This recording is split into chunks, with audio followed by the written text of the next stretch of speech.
మీరు కనుక నా ఛానల్ ఫస్ట్ టైం చూసినట్లయితే లైక్ చేయండి, సబ్స్క్రైబ్ చేయండి, అలాగే పక్కన ఉన్న బెల్ ఐకాన్ క్లిక్ చేయడం మర్చిపోకండి. ఇక మనం లేట్గా వీడియోకి వెళ్ళిపోదాం. నిన్న మొన్న చూశాను, ఇంటర్ రిజల్ట్స్ రిలీజ్ అవుతున్నాయి. ఆ న్యూస్ చూడగానే నాకు 10th ఇంటర్ రోజు గుర్తుకొచ్చాయి. ఒక్కొక్క క్షణం కుండే జరిగమని.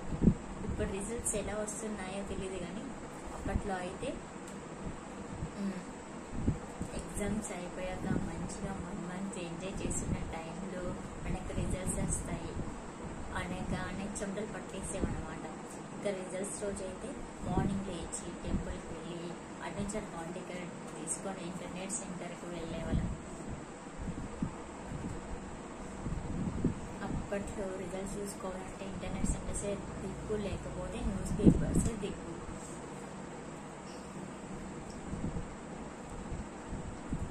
ఇక కర్మకాలి మన వెంట మన వచ్చారు. ఆ ఇంటర్నెట్ సెంటర్ అందులో మన హాల్ టికెట్ నెంబర్ టైప్ చేసి ఎంటర్ కొట్టే టైంలో ఉంటుందండి. ఆగిపోయినంత పని అయిపోయింది. ఒకవేళ మన టైం బాగాలేక మన దరిద్రం లేక చేసి మార్క్స్ కంటే తక్కువ వచ్చాయా, ఇక అంతే సంగతి. మనకి ఇక ఇంటికి కూడా వెళ్ళబుద్ధి అనిపించదు, ఎక్కడికైనా వెళ్ళాలనిపిస్తుంది. ఇక మన చుట్టాలు వాళ్ళు ఇక మన తెలిసిన వాళ్ళు ఇక ఫోన్ల మీద ఫోన్ చూస్తుంటారు. ఇంటర్ అయితేనేమో 10th అయితేనే 500 మార్క్స్ వచ్చాయా, ఇంటర్ అయిపోతే 900 మార్క్స్ దాటాయా. ఇక పక్కింటి అమ్మాయికి అబ్బాయికి మనకన్నా ఎక్కువ మార్క్స్ వస్తే ఉంటుంది. ఇక అంతే సంగతి. ఇంకా పెద్ద టార్చర్ ఏంటిదంటే, మన టీవీలో యాడ్స్ ఇస్తారు.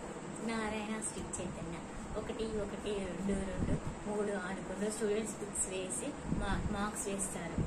ఇంకా యాడ్స్ వస్తుండే మన పేరెంట్స్ ఇచ్చి ఉంటుంది, వీరల్ లెవెల్లో ఉంటుంది. ఇక కొన్ని రోజుల వరకు మనం ప్రశాంతంగా టీవీ కూడా చూడలేము. ఇక అందులోకి మన హాలిడేస్ అయిపోతాయి. ఇక నారాయణ శ్రీ చైతన్య కాలేజ్ అని, ఎగ్జామ్స్ అని, రిజల్ట్స్ అని ఇక అలా గడిచిపోతాయి. ఇప్పుడు ఆ రోజులు గడిచిపోతే భయం వేసేది. ఇంకొకక్కడ ఆ రోజుల్లో బాగుండేవా అనిపిస్తుంది. మీకు కూడా ఇలానే అనిపిస్తుందా? మీకు కూడా ఇలానే అనిపిస్తే నాకు కామెంట్ చేయండి. ఓకే అండి, బాయ్.